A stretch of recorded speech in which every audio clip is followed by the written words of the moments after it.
Bismillahirrahmanirrahim. Assalamualaikum warahmatullahi wabarakatuh. Subhanallah walhamdulillah wa la ilaha illallah wallahu akbar. Allahumma sholli ala Muhammad wa ala ali Muhammad. Terima kasih atas kesempatan yang diberikan oleh Pak dosen, rekan-rekan mahasiswa STAI Darut Tauhid. Di kesempatan malam hari ini saya akan menyampaikan satu materi tentang klausula baku dan ketimpangan kontrak. Materi ini disampaikan untuk memenuhi tugas UAS ya, tugas ujian akhir semester untuk mata kuliah Hukum Perlindungan Transaksi Bisnis dengan dosen pengampu Bapak Rahmat Murdani LCME, Program Studi Hukum Ekonomi Syariah STAI Darut Tauhid. Kita awali dengan pengertian terlebih dahulu, sehingga kita tahu apa sih sebetulnya yang disebut dengan klausula baku menurut hukum. Klausula baku ini adalah sebuah aturan atau ketentuan dan syarat-syarat yang telah dipersiapkan dan ditetapkan terlebih dahulu secara sepihak oleh pelaku usaha yang dituangkan dalam sebuah dokumen atau sebuah perjanjian yang mengikat dan wajib dipenuhi oleh konsumen. Ya, nanti kita perinci begitu ya dari pengertian ini ya, sehingga kita dapat intisari ciri-ciri dari klausula baku itu sendiri. Menurut Undang-Undang Perlindungan Konsumen, Pasal 1 Angka 10 Nomor 8 Tahun 1999, bahwa ciri-ciri sebuah klausula baku yang pertama adalah ditetapkan sepihak. Siapa yang menetapkannya? Oleh pelaku usaha. Jadi dokumen ini dirancang sepenuhnya oleh tim hukum pelaku usaha dengan orientasi untuk meminimalisir resiko sebuah perusahaan atau sebuah lembaga. Kemudian yang keduanya adalah sifatnya ini mengikat serta wajib. Jadi di sini konsumen dipaksa tunduk secara mutlak sebagai prasyarat sebuah transaksi. Jadi ada istilah take it or leave it. Pilihan cuma setuju atau tidak pakai jasa. Kemudian yang ketiga cirinya adalah formatnya baku dan tertulis. Jadi seringkali ini tersembunyi. Tercetaknya halus di balik karcis misalkan ya. Kemudian di ujung kontrak leasing seperti itu. Ada juga di dalam gulungan teks aplikasi digital. Kemudian yang keempat cirinya adalah disusun secara massal. Jadi klausula baku ini dipakai untuk semua konsumen, bukan per orang. Apa sih sebetulnya dasar hukum klausula baku? Setidaknya ada 4 ya yang menjadi dasar hukum klausula baku. Pertama adalah KUH Perdata. Ini tercantum di dalam pasal 1320 tentang syarat sah perjanjian dan pasal 1338 tentang asas kebebasan berkontrak serta iktikan baik. Yang kedua ada Undang-Undang di nomor 8 tahun 1999 tentang perlindungan konsumen yang menyebutkan bahwa di pasal 18 menjadi lex specialis. Artinya apa? Ini untuk membatasi kebebasan berkontrak dalam klausula baku. Yang ketiga, ada juga di dalam Undang-Undang Nomor 11 Tahun 2008, Undang-Undang Nomor 19 Tahun 2016 tentang ITE. Di sini disebutkan mengakui perjanjian elektronik yang umumnya berbentuk klausula baku. Dan yang keempat, ya sebagai dasar hukumnya adalah Peraturan Otoritas Jasa Keuangan dan Bank Indonesia, OJK dan BI. Di sini mengatur lebih rinci klausula baku di sektor jasa keuangan seperti POJK nomor 6, POJK nomor 7 tahun 2022 tentang perlindungan konsumen. Kemudian yang berikutnya ada yang disebut dengan ketimpangan kontrak. Apa sih sebetulnya ketimpangan kontrak itu? Ketimpangan kontrak ini adalah sebuah kondisi tidak seimbangnya antara hak dan kewajiban para pihak dalam sebuah atau suatu perjanjian. Sehingga satu pihak berada pada posisi yang lebih kuat atau dominan, sedangkan pihak lain berada pada posisi lemah dan dirugikan. Nah, sehingga di sini konsumen seringkali terpaksa setuju. Kenapa? Karena pilihan penyedia jasa di pasar sangat terbatas. Tidak ada alternatif kontrak yang lebih adil. Jadi ada monopoli dan oligopoli. Sehingga di sini disebutkan bahwa ketimpangan ini melahirkan ya unconscionability. Jadi kontrak yang sangat tidak adil karena salah satu pihak mengeksploitasi kelemahan pihak yang lain. Apa sih sebetulnya penyebab terjadinya ketimpangan kontrak? Ya, ketimpangan kontrak ini terjadi bukan sekedar karena ketidaktahuan, melainkan akibat kelemahan struktural konsumen yang dimanfaatkan oleh pelaku usaha.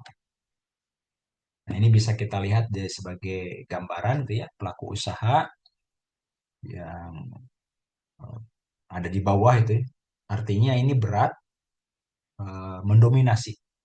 Kemudian konsumen ada di atasnya karena memang tidak mendominasi.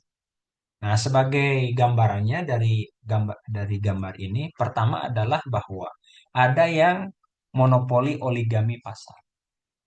Pilihan penyedia jasa sangat terbatas menutup kemungkinan bagi konsumen untuk berpindah ke alternatif kontrak yang lebih adil. Kemudian sifatnya mendesak kebutuhan. Produk bersifat esensial atau monopoli alamiah seperti halnya listrik, air, fasilitas kredit, layanan digital, konsumen ini berada dalam posisi yang terpaksa.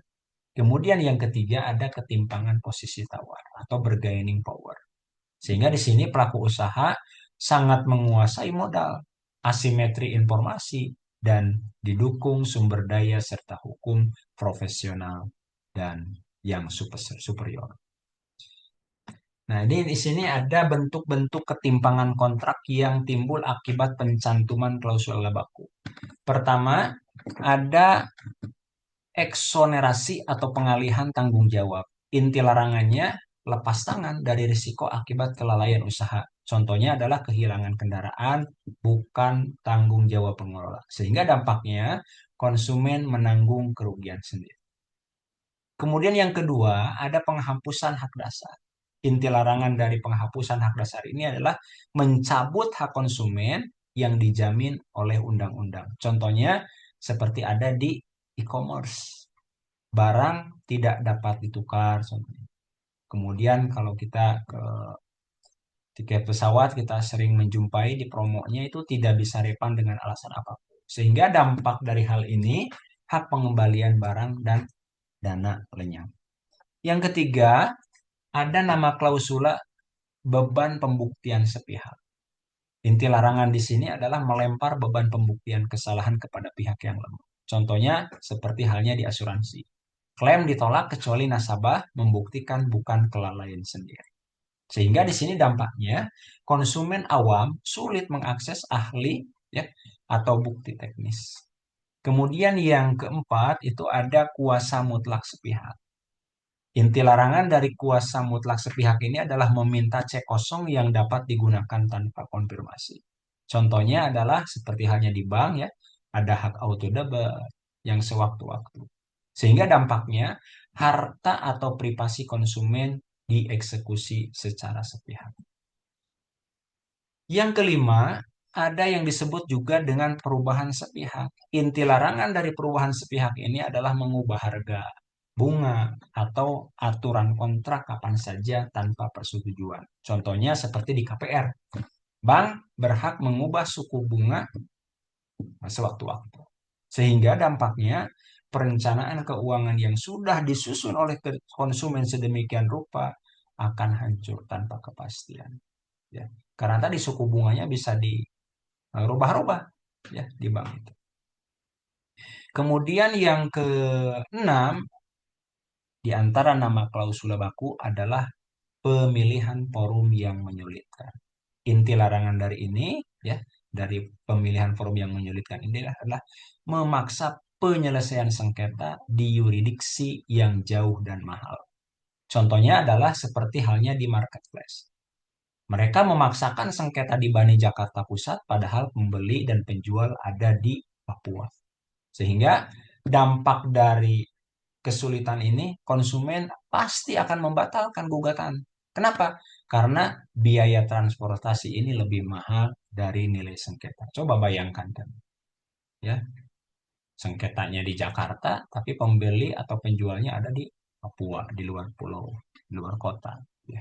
Kan besar transportasinya. Kemudian yang ketujuh, ada yang disebut dengan waiver hak menuntut. Inti dari waiver hak menuntut ini adalah memaksa konsumen menandatangani pernyataan tidak akan menggugat ke pengadilan. Nah ini, ya. Contohnya adalah seperti halnya di surat pernyataan pinjol, ya, ada klausul yang menyebutkan melepaskan hak hukum perdata atau pidana. Kemudian juga kalau misalkan kita melihat kontrak outsourcing, ya, di sana disebutkan tidak menuntut pesangon. Sehingga dampaknya pelaku usaha menjadi kebal hukum. Akses keadilan tertutup rapat. Konsumen dirugikan, pasti. Ya. Lalu bagaimana upaya perlindungan hukum yang dapat diberikan kepada konsumen terhadap klausula baku yang merugikan? Nah, konsumen ini tidak lemah secara hukum. Ingat ya, bahwa konsumen tidak lemah secara hukum. Konsumen terdapat eskalasi perlindungan dari sebelum transaksi hingga ke meja hijau. Setidaknya ada 3 jalur perlindungan yang bisa dipakai kalau mendapatkan klausula baku yang merugikan. Pertama adalah pencegahan yang sistematik. Kewajiban sensor mandiri oleh pelaku usaha, aturan melarang pencantuman klausula berbahaya sejak kontrak dirangat. Kemudian yang kedua ada yang disebut dengan aksi penindakan. Nah, senjata ketika konsumen terlanjur dirugikan, nah, berupa pembatalan kontrak secara otomatis, gugatan sengketa, sanksi lembaga OJK atau BPKN, hingga jerat pidana. Kemudian yang ketiga, jurisprudensi atau koreksi hakim. Pertahanan terakhir di meja hijau, hakim menggunakan doktrin dan asas iktikad baik untuk membongkar kontrak yang tidak adil. Nah, klausula baku bukan satu hukum yang mutlak. Meskipun Anda telah mengklik agree, tandanya setuju, ya, terhadap dokumen ini, jika kontrak tersebut mengandung 7 klausula yang terlarang, maka batal demi hukum. Nah, klausula tersebut ini dinyatakan di dalam pasal 18 ayat 3 Undang-Undang Perlindungan Konsumen. Di sini disebutkan bahwa kontrak tersebut dianggap tidak pernah ada sejak awal. Anda tidak dapat diikat oleh perjanjian yang melanggar hukum apapun dalih pelaku usaha. Kemudian, sebagai eskalasi tindakan atau langkah praktis melawan kontrak yang cacat, setidaknya ada 5 langkah yang bisa kita lakukan. Pertama adalah kita sebagai konsumen harus rajin, harus teliti menyimpan bukti. Bukti apa? Bukti misalkan ada screenshot, bukti chat, kwitansi, termasuk juga salinan klausula. Jangan dihapus, simpan, ya, simpan. Kemudian yang kedua, melakukan somasi atau teguran secara tertulis. Kirim surat keberatan resmi ke pelaku usaha. Di sini mengutip sebagaimana pada pasal 18 UU PK. Kemudian yang ketiga yang bisa kita lakukan adalah melapor ke kanal resmi. Kalau ke OJK menghubungi 157, ya, untuk bank dan fintech. Kemudian untuk BPKN ke 153 untuk aduan yang sifatnya umum. Yang keempat yang bisa dilakukan adalah mediasi dengan BPSK. Bawa sengketa di bawah 200 juta ke Badan Penyelesaian Sengketa Konsumen. Kemudian yang kelima yang bisa kita lakukan adalah tekanan publik dan class action. Viralkan, ya, viralkan dengan data empiris atau kumpulkan korban menggugat bersama via LBH. Lalu bagaimana untuk memulihkan keseimbangan ekosistem kontraknya? Pertama, untuk pelaku usaha adalah membangun kepercayaan. Gunakan bahasa sederhana dengan struktur transparan, font minimal 12, terapkan summary box pada kontrak digital untuk menyorot denda, bunga, dan risiko tinggi sebelum konsumen menekan tombol persetujuan. Kemudian untuk pembuat kebijakan adalah mencegah kejahatan yang berulang. Bagaimana caranya? Adalah membangun sistem backlist nasional untuk klausula baku yang pernah dibatalkan pengadilan, tingkatkan penegakan proaktif BPSK tanpa menunggu konsumen yang awam hukum melapor, sehingga di sini bisa kita simpulkan bahwa keseimbangan kontrak bukan sekedar sebagai kepatuhan hukum, melainkan sebagai fondasi bisnis dalam waktu yang panjang. Sebagai penutup dari materi ini, karena kita berada di lingkungan hukum ekonomi syariah, maka setidaknya kita punya panduan, kita punya hukum yang sangat kita yakini kebenarannya, yakni berdasarkan Al-Quran, wabil khusus tercantum dalam Quran surah Al-Ma'idah ayat 8, Allah Subhanahu wa Ta'ala berfirman yang artinya, wahai orang-orang yang beriman, jadilah kamu sebagai penegak keadilan karena Allah ketika menjadi saksi dengan adil, dan janganlah kebencianmu terhadap suatu kaum mendorong kamu untuk berlaku tidak adil. Berlaku adillah, karena adil itu lebih dekat kepada takwa, dan bertakwalah kepada Allah, sesungguhnya Allah maha teliti terhadap apa yang kamu kerjakan. Demikian yang bisa disampaikan, mohon maaf atas segala kekurangan. Terima kasih. Assalamualaikum warahmatullahi wabarakatuh.